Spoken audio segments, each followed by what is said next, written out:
주님의 성령 지금 이곳에 다 같이 찬양하시겠습니다.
사도신경으로 신앙 고백하시겠습니다.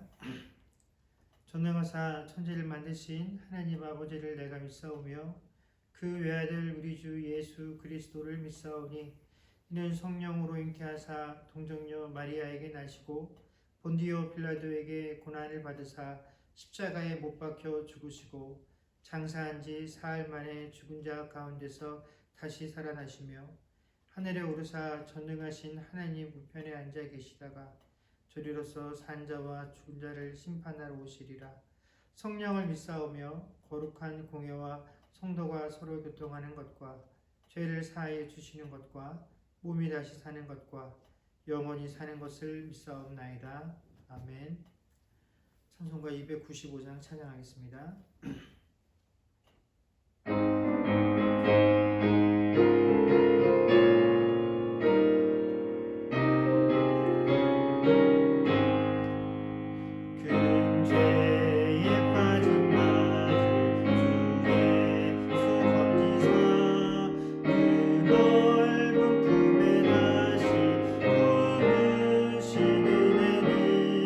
저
기도하겠습니다. 좋으신 하나님 은혜를 감사합니다. 오늘도 주의 사랑하는 백성들을 주 예배 가운데로 불러주시고 주께서 예배하신 은혜들을 아버지 하나님 이 시간 예배 시간들을 통하여 우리에게 예배하시고 또한 부어주시니 주여 감사를 드립니다. 아버지 하나님 우리의 모든 처지와 형편을 아시는 주님께서 우리가 이렇게 함께 모여 예배드리지 못하는 상황 가운데서도 늘 하나님을 앙망하며 또는 하나님의 간섭하심과 섭리들을 기대하며 우리에게 주어진 이 어렵고 혼란한 시대들을 오직 하나님을 믿고 신뢰하는 믿음으로 감당케 원하는 주의 백성들에게 아버지 하나님 이 시대를 살아갈 수 있도록 믿음을 허락하시고 또 아버지 세상이 갖지 못한 평안과 지혜를 통하여 아버지 하나님 이 어려운 시대를 잘 감당할 수 있는 자들 되게 하여 주시옵소서. 아버지 하나님 이 팬데믹 상황으로 인하여 우리가 일하고 또한 우리 자녀들이 학업에 집중하는 그 모든 과정들 사람들을 만나는 것 자체가 가장 두렵고 어려운 시대를 살고 있습니다.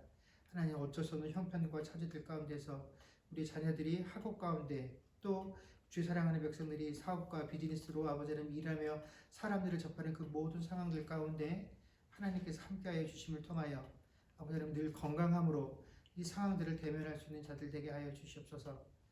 우리의 주의와 우리의 노력과 또한 우리의 안전함으로만 이 모든 것들이 이루어지는 것들이 아니면 우리가 잘 알기에 하나님 우리가 할 수 있는 최선의 노력들 또 그 이상의 것들을 하나님께서 아버지 하나님 안전함으로 지켜주는 은혜가 필요합니다.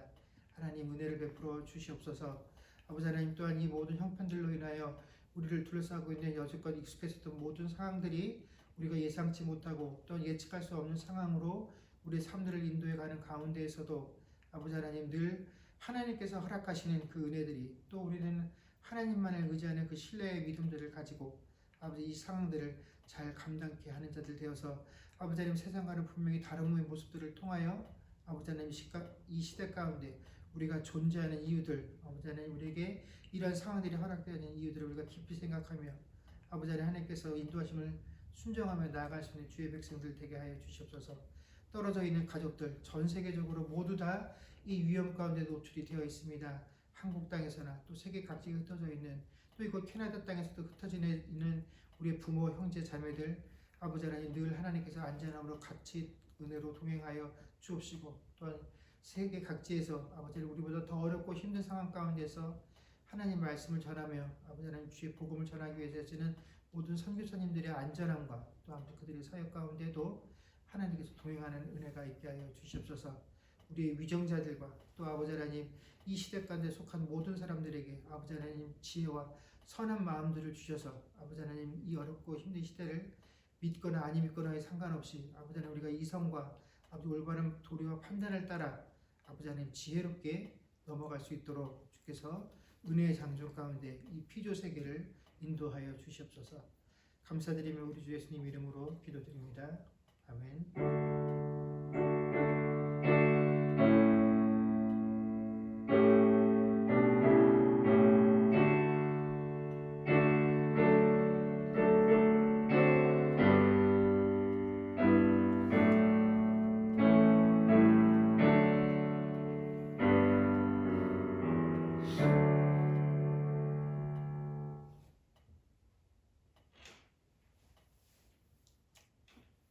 하나님 말씀 보겠습니다. 하나님 말씀은 사도행전 7장 48절에서 53절까지 말씀입니다. 사도행전 7장 48절에서 53절까지 말씀을 제가 봉독하겠습니다. 그러나 지극히 높으신 이는 손으로 지은 곳에 계시지 아니하시나니 선지자가 말한 바 주께서 이르시되 하늘은 나의 보좌요 땅은 나의 발등상이니 너희가 나를 위하여 무슨 집을 짓겠으며 나의 안식할 처소가 어디냐 이 모든 것이 다 내 손으로 지은 것이 아니냐 함과 같으니라. 목이 곧고 마음과 귀에 할례를 받지 못한 사람들아 너희도 너희 조상과 같이 항상 성령을 거스르는도다. 너희 조상들이 선지자 중에 누구를 박해하지 아니하였느냐 의인이 오시리라 예고한 자들을 그들이 죽였고 이제 너희는 그 의인을 잡아준 자요 살인한 자가 되나니 너희는 천사가 전한 율법을 받고도 지키지 아니하였도다 하니라. 아멘.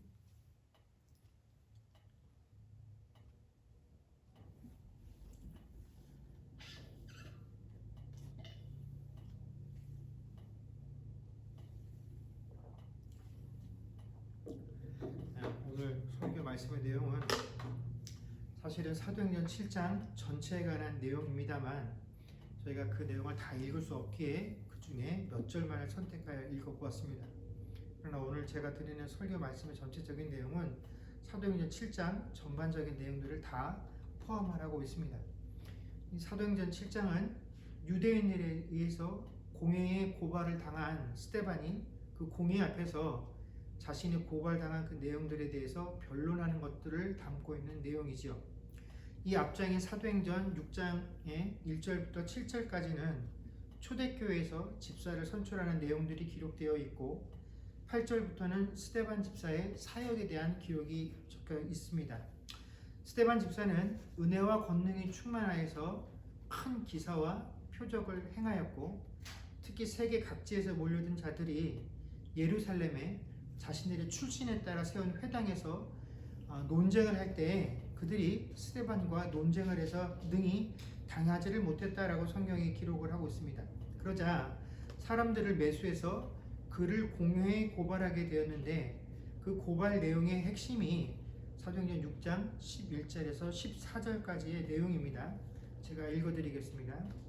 사람들을 매수하여 말하게 하되 이 사람이 모세와 하나님을 모독하는 말을 하는 것을 우리가 들었노라 하게 하고 백성과 장로와 서기관들을 충동시켜 와서 잡아가지고 공회에 이르러 거짓 증인들을 세우니 이르되 이 사람이 이 거룩한 곳과 율법을 거스러 말하기를 마지 아니하는도다. 그의 말에 이 나사렛 예수가 이곳을 헐고 또 모세가 우리에게 전하여 준 규례를 고치겠다 함을 우리가 들었노라 하거늘. 그래서 이 고발에 관한 내용과 관련되어져서 이 내용들이 사실이냐 하고 공회의 회원들이 스데반 집사에게 물어보는 것으로 이 사도행전 7장이 시작을 하고 있습니다. 그러나 이 거짓 증인들에 의해서 고발된 내용들을 보면 그들은 스데반이 행한 것을 가지고 스데반이 잘못되었다라고 고발을 한 것이 아니라 예수님께서 하신 말씀과 예수님의 행적을 가지고 스데반을 고발한 것이지요. 이미 유대인들은 예수님에게 십자가형을 통하여 그분이 죄인이다라는 낙인을 찍었기에 이제 이 스데반에게 바로 그 예수님을 죄인으로 낙인 찍었던 바로 그와 똑같은 죄목으로 스데반을 고발하고 있는 것입니다. 유대인들이 고발한 스데반의 죄목은 크게 두 가지입니다. 하나는 율법을 거스른다라는 것이고 다른 하나는 성전에 대한 모욕이었습니다. 유대인들에게 성전이란 하나님이 임재하심을 나타내는 거룩한 공간이었으며 또한 율법은 하나님의 생각과 뜻을 나타내는 기록되어진 것으로 여겼기 때문에 이 두 가지를 거스르는 것은 곧 하나님을 거스르는 것으로 간주가 되었습니다. 즉 이 두 가지를 부인하게 되면 신성 모독이 되는 것이죠. 그러나 그 두 가지에 집착을 하고 이것을 거스르는 것을 신성 모독이다라고 주장하는 그들의 내면을 들여다보게 되면 이것은 사실은 하나님이 무시당하는 것에 대한 반감이 아니라 자기 자신들이 무시당하는 것에 대한 반감이죠. 우리가 이미 잘 아는 바와 같이 유대인들은 자신들만이 하나님께 선택받은 자녀, 즉 선민이다라는 자부심이 있었고 그들이 왜 선민이냐 하는 그 근거는 그들이 하나님께로부터 율법과 성전을 받았기 때문이다라고 그들은 믿고 있었습니다. 그래서 이 두 가지가 공격을 받고 부인받게 되면 자신들이 하나님의 선택받은 백성 선민이다라는 사실 역시도 부정이 되는 것이기에 그들은 길을 쓰고 이 두 가지를 지키기 위해서 애를 썼던 것입니다. 즉 이 두 가지를 신성시함을 통해서 그것들을 소유한 자기 자신들도 곧 신성한 존재가 된다라고 여겼던 것이죠. 그러나 스데반 집사의 주장은 사람을 성결케 하는 것은 결코 율법이나 성전이 아니라 오직 예수 그리스도 뿐이다라는 것이 바로 스데반 집사의 가르침, 또 이 공회에서 모든 사람들에게 변론하고 있는 그 변론의 핵심이다라는 것입니다. 그 내용들을 스데반은 유대인들에게 익숙한 이스라엘의 역사적 인물들을 통하여 증거하고 있습니다. 먼저 율법과 관련되어서 이스라엘 백성들이 가장 중요한 사람으로 여기는 존재는 바로 모세이죠. 그래서 스데반을 고발할 때에도 사도행전 6장 14절에서 모세가 우리에게 전하여 준 규례라고 고백을 하고 실제로 이스라엘이 율법을 받을 당시에도 출애굽한 이스라엘 백성들은 신의 산에 임재하신 하나님을 너무나 두려워한 나머지 그들이 직접 하나님 앞에 나아가서 하나님으로부터 율법을 받기보다는 자신들을 대표해서 모세 혼자만 하나님 산에 올라서 자신들을 대표해서 하나님 이야기를 듣고 하나님께로부터 율법을 받아서 당신이 와서 우리에게 들은 내용을 전해달라라고 청을 할 정도였습니다. 그들은 모세에게 특별함이 있다라고 여겼던 것이죠.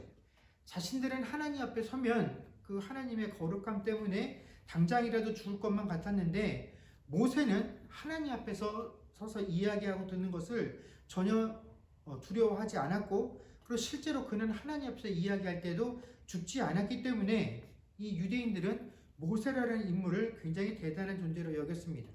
그래서 율법을 대함에 있어서도 그것이 하나님께로부터 온 하나님의 말씀이기 때문에 중요한 것이 아니라 그들이 그토록 대단하다고 여기는 그 구별되어진 모세가 전하여 준 것이기 때문에 그런 모세를 통하여 준 그것 율법을 그들은 중요한 것으로 여기고 있었던 것이죠. 그래서 이 거짓 증인들이 스데반 집사를 고발할 때에도 11절에 보면 모세와 하나님을 모독하는 말을 들었다라고 고소를 합니다. 그만큼 이 유대인들은 모세를 거의 하나님과 동일한 선상에 놓고 그를 존경하고 그를 신성시하고 있었던 것이죠. 여기에 대한 스데반의 반론은 모세를 정말로 모독하는 것은 내가 아니라 과거 너희들의 조상이 그랬고 지금은 바로 너희들이 그렇게 모세를 모독하고 있다라고 이야기합니다. 지금 유대인들이 그토록 자랑스럽게 여기는 모세가 사실 처음부터 유대인들에게 존경을 받았던 것은 아니죠. 우리가 잘 아는 바와 같이 모세가 처음 애굽의 왕자로 자라났을 때 모세가 자신의 동족들끼리 싸우는 것을 보고 왜 동족들끼리 싸우냐라고 그들을 힐난했을 때 그 모세의 힐책을 들었던 이스라엘 백성들이 뭐라고 대답을 하냐면 누가 너를 우리의 관원과 재판장으로 삼았느냐라며 핀잔을 주었습니다.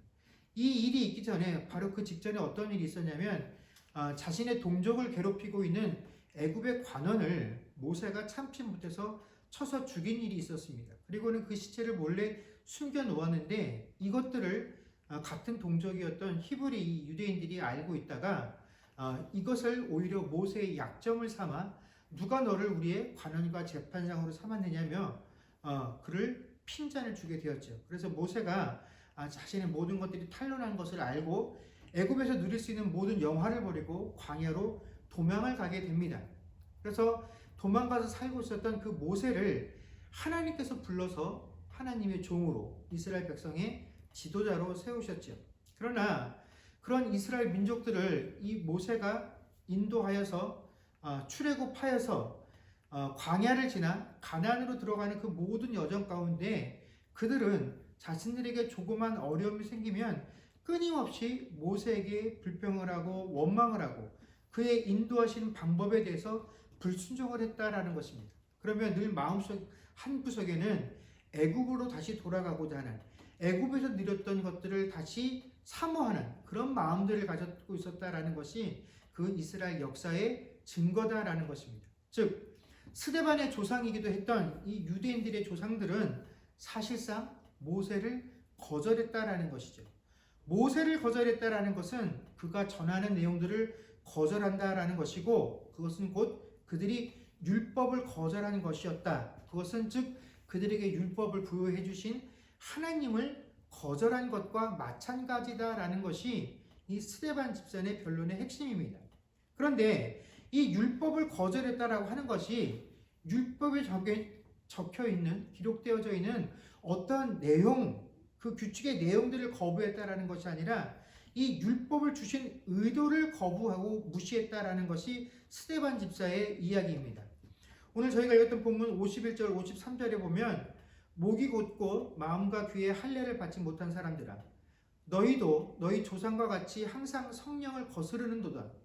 너희 조상들이 선지자들 중에 누구를 박해하지 아니하였느냐. 의인이 오시리라 예고한 자들을 그들이 죽였고 이제 너희는 그 의인을 잡아준 자요 살인한 자가 되나니 너희는 천사가 전한 율법을 받고도 지키지 아니하였도다 하니라. 아멘. 너희가 그렇게 모세를 자랑스러워하고 존경한다라고 한다면 당연히 모세가 전해준 그 율법을 알 것이고, 그 율법을 너희가 정말 잘 알았다라고 한다면 예수를 모를 수 없다라는 것입니다. 모세가 우리에게 전해준 율법은 우리로 하여금 사람들을 당연히 어디로 인도한다라는 것이 스데반 집사의 논리냐면 예수의 십자가로 인도한다라는 것입니다. 왜냐하면 이 율법이라는 것은 하나님 앞에서 우리의 연약함과 죄악됨을 드러내는 장치이며, 사람의 힘으로는 누구도 하나님의 의의 기준에 도달할 수 없다라는 사실을 깨닫게 하는 것이 바로 이 율법의 역할이기 때문에 그렇다라는 것이죠. 그래서 하나님께서 세우신 유일한 기준은 예수 그리스도 뿐이기 때문에 이 예수 그리스도를 거절하는 것이 곧 하나님을 거절하는 것, 율법의 참 의미를 알지 못하는 것이다 라고 스데반 집사는 주장합니다. 두 번째로, 성전과 관련해서 이 유대인들이 이 성전을 소중히 여기고 신성시하는 것은 이 성전이 가지고 있는 건축학적 의미 때문이 아니라 하나님께서 그 성전에 당신의 이름을 두시고 그의 백성을 만나겠다고 약속하셨기 때문에 그들이 이 성전이 성스러운 곳이다라고 믿고 있는 것입니다. 이 유대인들은 하나님과 하나님의 거하시는 처소인 이 성전을 완전히 동일한 것으로 생각한 나머지 이 성전이라는 것의 이 존재를 바로 자기 자신들의 보호를 나타낸 것으로 이야기했다라는 것입니다. 이 성전이 있기 때문에 자기 자신들이 보호를 받고 있다라는 것입니다. 이방인들이 우리를 침략하지 못하는 이유가 우리에게 이 성전이 있기 때문에 그렇다라는 것이고, 이 성전이 회파되는 날이 바로 하나님께서 자신들을 포기하신 것이다라고 그들은 이해를 한 것이죠. 유대인들이 이런 생각을 갖게 된 결정적인 사건이 하나 있었습니다. 언제냐면 유다왕 히스기야 때에 아수르 왕 사네립이 군대 장관 랍사게를 시켜서 예루살렘을 에워싸게 한 적이 있었습니다. 그 당시에 유다 백성들에게는 두 가지밖에 선택할 초이스가 없었죠. 첫 번째는 항복을 하든지 아니면 항복하지 않고 그 성 안에 갇혀서 모든 백성들이 굶어 죽든지, 이 둘 중에 한 가지밖에 없는 상황이었습니다. 근데 바로 이러한 상황 속에서 하나님께서 이사야 선지자를 보내서 그 성이 이 아수르 군대의 위협으로부터 살아남게 될 것이다 라고 예언을 하게 해주셨다라는 것이죠. 그리고 실제로 이 아수르 군대가 어느 날 갑자기 물러가게 됩니다. 유대인들은 왜 이 군대가 물러갔는지 전혀 알 방법이 없었죠.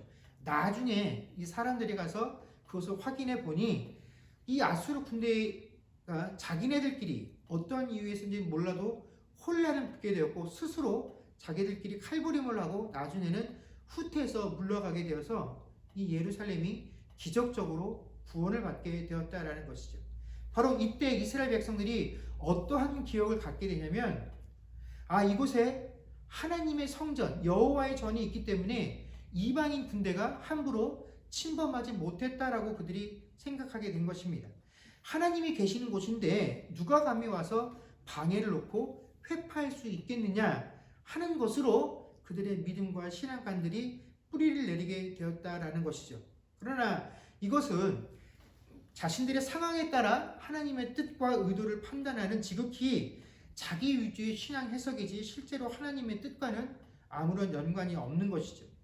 그래서 이러한 잘못된 성전에 대한 신앙들을 가지고 있는 유대인들을 향해서 그들의 잘못된 전통과 근거를 그들이 자랑하고 있는 유대의 대표적인 인물들을 들어서 반박을 하고 있습니다. 먼저 첫 번째로 스데반 집사가 이야기한 사람은 그들의 믿음의 조상이라고 하는 아브라함이었습니다. 스데반 집사는 먼저 아브라함이 어디에 있을 때 하나님을 만났는지를 그들에게 상기시켜주고 있습니다. 여러분, 아브라함이 하나님을 처음 만난 곳이 어디였습니까? 메소포타미아, 즉 갈대아 우루 지역에 거할 때에 하나님께서 아브라함에게 나타나셨습니다. 이 갈대아 우루는 지금의 이라크에 해당하는 지역으로 이곳은 이방 땅입니다. 바로 그 이방인들이 살고 있는 지역에 그 한 이방인에게 하나님께서 나타나신 것이죠. 그래서 그를 강권적으로 하나님의 자녀로 삼으셨다라는 것입니다. 그 다음은 요셉으로, 요셉은 자신의 형들에 의해서 팔려 애굽에 종살이를 하게 되죠.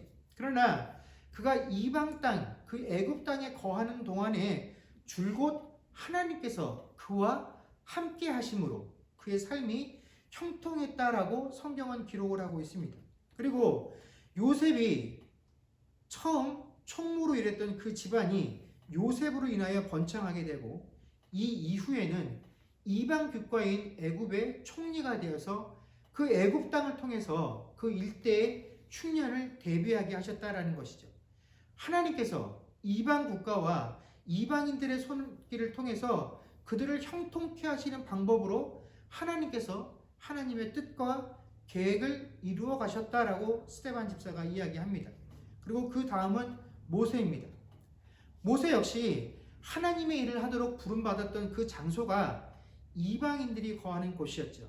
그러나 하나님께서 모세를 만나 주실 때 그곳에 임재하신 하나님께서는 모세를 향하여 뭐라고 말씀하셨냐면, 내가 선 곳은 거룩한 곳이니 신발을 벗으라 라고 말씀하셨습니다. 바로 하나님께서 계신 그 곳이 그 땅이 이방인의 땅이냐 하는 것과는 상관없이 하나님이 계신 그 곳이 거룩한 곳이다라는 것을 이스라엘 백성들에게 말씀해 주시는 것이죠. 그리고 이 출애굽한 이스라엘 백성들이 광야에 머무는 동안 이방인들의 땅을 통과하는 내내 그들은 회막을 가지고 있었습니다. 이 회막은 하나님께서 직접 디자인하신 것으로 나중에 이스라엘 사람들이 세웠던 그 성전의 원형이 되어지는 것이 바로 이 회막이죠. 근데 이 회막은 하나님께서 이스라엘 백성들 중에 거하시는 장소로 형상화되어 있으며, 이 회막은 한 곳에 정착되어 있는 것이 아니라 항상 어떻게 됩니까? 이동하는 수단으로 있었다라는 것입니다. 이것은 하나님께서 어느 한 곳에 머물러 계시는 분이 아니시다라는 것을 우리에게 보여주는 것입니다. 그래서 이 솔로몬의 성전이 완성되어진 이후에도 오늘 48절 50절의 말씀처럼 하나님은 결코 사람들이 만든 건물에 한정되어서 존재하시는 분이 아님을 하나님께서 직접 밝혀주고 계십니다. 우리 사람들이 그곳에 모여있기 때문에 우리가 모여서 그 자리에서 하나님을 부르면 우리가 부르는 그곳으로 하나님께서 달려오셔서 우리들이 마련해놓고 우리가 차려놓은 그 화려한 찬미와 제물들을 받으시면서 하나님께서 즐거워하시는 그런 분이 결코 아니시다라는 것입니다. 오직 하나님이 계시니까 그곳이 거룩한 곳이 되어지는 것이고, 하나님이 창조하신 이 모든 피조 세계가 바로 하나님의 뜻이 반영되어진 곳이기에 이곳 중에 거룩하지 아니한 곳은 단 하나도 없다라는 것이 성경의 가르침입니다. 그리고 무엇보다도 예수님께서 직접 이 성전에 관해서 밝혀주신 내용이 요한복음에 등장하게 됩니다. 요한복음 2장에서 예수님께서 성전에서 장사치들을 쫓아내시며 성전을 정결케 하시는 과정 가운데 네가 무슨 권세로 이런 일을 하냐며 표적을 구하자 이 성전을 헐면 사흘 동안에 다시 일으켜 세우겠다라고 말씀하셨습니다. 그러자 사람들이 이 예수님의 말씀을 듣고 터무니없는 이야기라고 일축을 합니다.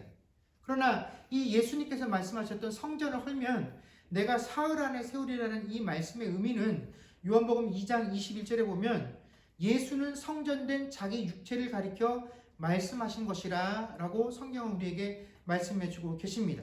즉 이제는 더 이상 사람들이 하나님을 만나고 하나님께 제사 드리기 위해서 성전에 가는 것이 아닙니다. 건축물로서의 성전은 더 이상 존재하지 않습니다. 우리에게 유일한 성전은 바로 예수 그리스도 그분뿐이십니다. 이 예수님을 통하지 않고는 누구도 하나님께로 나아갈 수 없습니다. 예수 그리스도를 믿는 믿음이 아니고서는 누구도 죄 사함을 받을 수 없기 때문에 그렇죠. 그래서 우리가 모여서 드리는 소위 이 예배당은 그저 우리가 함께 모여서 예배를 드리기 위한 그 편의를 제공하는 처소일 뿐이지 그 이상의 어떤 의미도 가지고 있지 않다라는 것입니다. 이 모든 것들은 단지 우리 사람들이 우리들의 편의를 위해서 만들어 놓은 곳이지, 이 예배당이라고 하는 이 교회의 건물이 신성한 것이 결코 아니다라는 것입니다. 우리는 예배당에 오는 것이 성전으로 오는 것이 결코 아님을 알아야 합니다. 우리가 그리스도 주 예수를 나의 주라고 고백하는 그 순간에 우리는 매 순간 우리 삶의 유일한 성전 되어지시는 예수님과 함께 있는 것입니다. 우리가 예수 그리스도 안에, 예수 그리스도가 내 안에 정하기 때문에 우리 자신이 바로 곧 성전이 되어지는 것이지요. 그렇기 때문에 우리가 함께 모여드리는 이 공간인 이 건물로서의 교회, 이 예배당은 결코 성전의 의미를 갖지 않는다라는 것을 우리가 명심해야 합니다. 여러분, 이제 우리가 다시 악화되어진 이 팬데믹 상황으로 인해서 저희가 지난주부터 시작을 해서 약 3주간 동안 비대면 예배를 드려야 하는 상황입니다. 3주가 지난 후에는 이 상황이 좀 안정이 되어서 다시 대면 예배가 회복될 수 있기를 소망을 합니다. 그런데 우리가 아무렇지도 않게 이제는 습관적으로 사용하고 있는 이 대면 혹은 비대면 예배라는 이 표현이 사실은 지극히 인간 중심적인 표현이다라는 생각을 하게 되었습니다. 여러분, 우리가 감염의 위험 때문에 사람들의 접촉을 피하기 위해서 비대면 예배다라는 것들을 드리고 있습니다.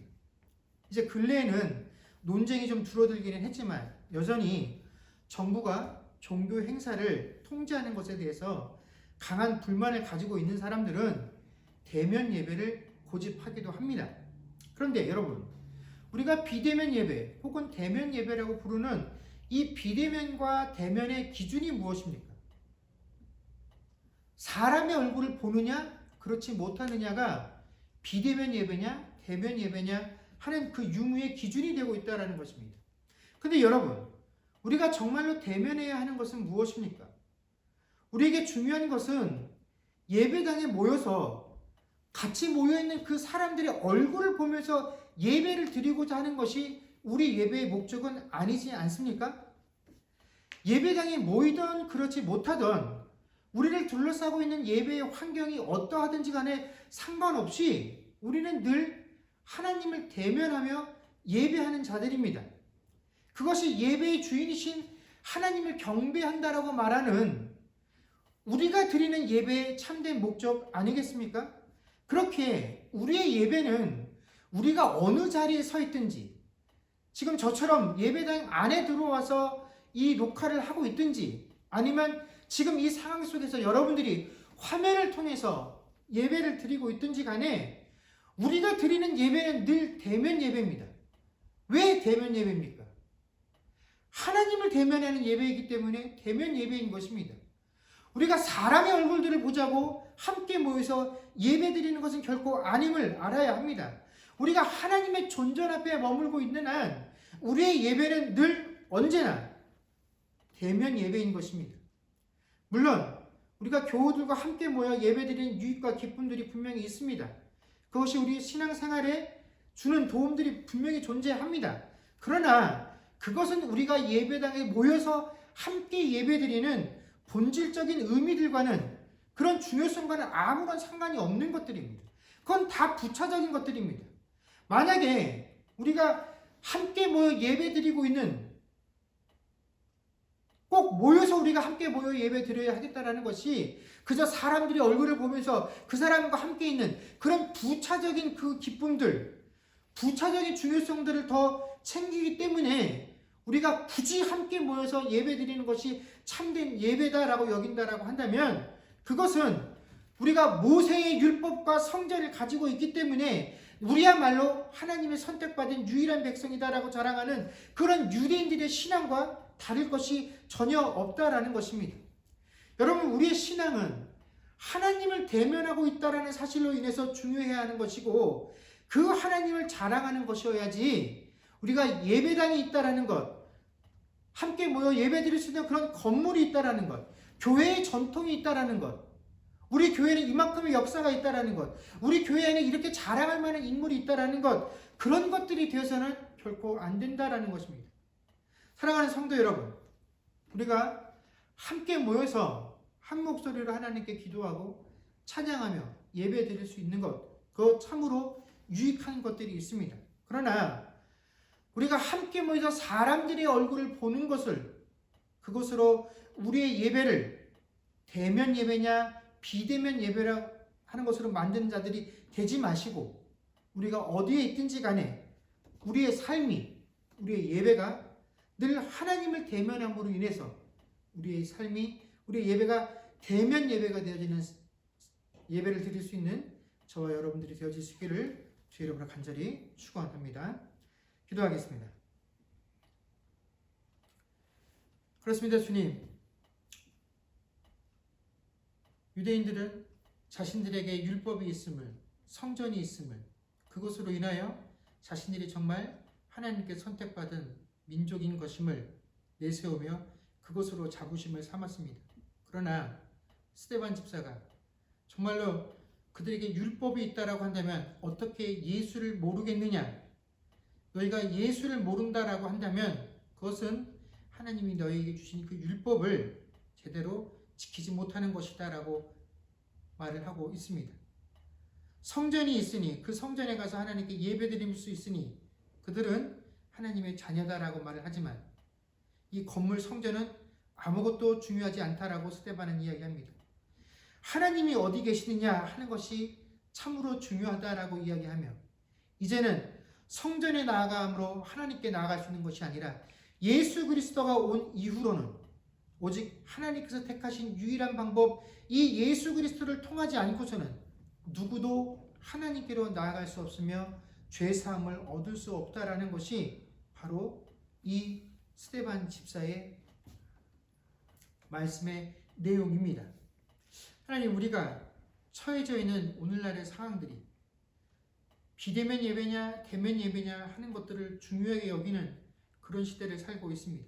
그런데 결국 이 비대면 예배냐 대면 예배냐 하는 것은 우리 인간들끼리 모일 수 있어서 우리가 옆 사람의 교우들의 얼굴을 보면서 예배 드릴 수 있느냐, 혹은 목회자의 얼굴을 보면서 예배 드릴 수 있느냐, 그렇지 못하냐를 가지고 비대면 예배냐 대면 예배냐 하는 것들을 따지고 있지, 정작 우리가 어디에 있든지 간에 하나님을 대면하고 있다는 사실에 대해서는 중요하게 생각하지 못하고 지나가고 있습니다.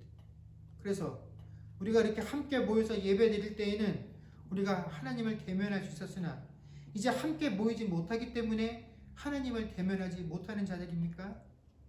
그렇다면 우리의 예배는 어디에 있어도 비대면 예배입니다. 우리가 정말로 그 면전을 보며 우리가 얼굴을 보고 있노라고 고백해야 할 것은 우리의 교우들, 목회자의 모습이 아니라 하나님의 모습이어야 할 것입니다. 그러니 하나님, 우리가 어디에 있든지 간에 우리가 드리는 예배가, 우리가 드리는 삶이 바로 대면 예배요, 대면의 삶이 되게 하여 주시옵소서. 늘 하나님 눈 앞에 우리가 있다라는 것들을 기억하며 그 삶에 순종하며 살아갈 수 있는 주의 백성들 되게 하여 주옵소서. 감사드리며 우리 주 예수님 이름으로 기도드립니다. 아멘.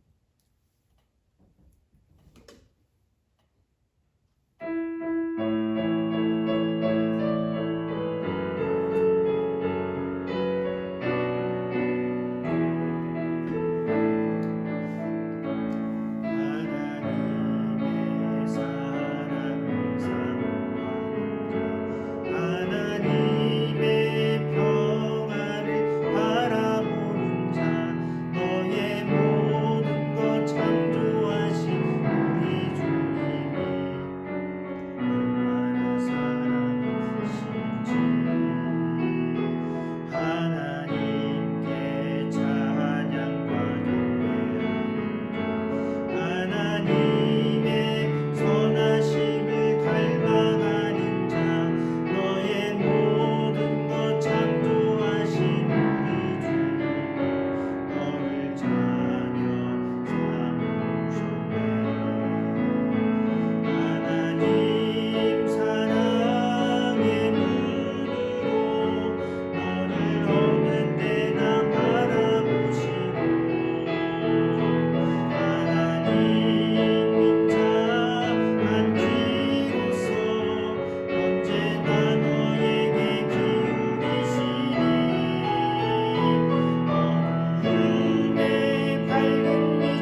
주 예수 그리스도의 은혜와 하나님 아버지의 크신 사랑과 성령님의 교통하심과 충만케 하는 역사가 이제 사람을 대면함이 아닌 하나님을 대면함으로 늘 나의 예배가 나의 삶이 대면 예배요 대면의 삶이 되기를 고백하는 주의 백성들과 그들의 가정과 사업과 자녀들과 학업과 이 교회 위에 이제로부터 영원토록 함께 있을지어다. 아멘.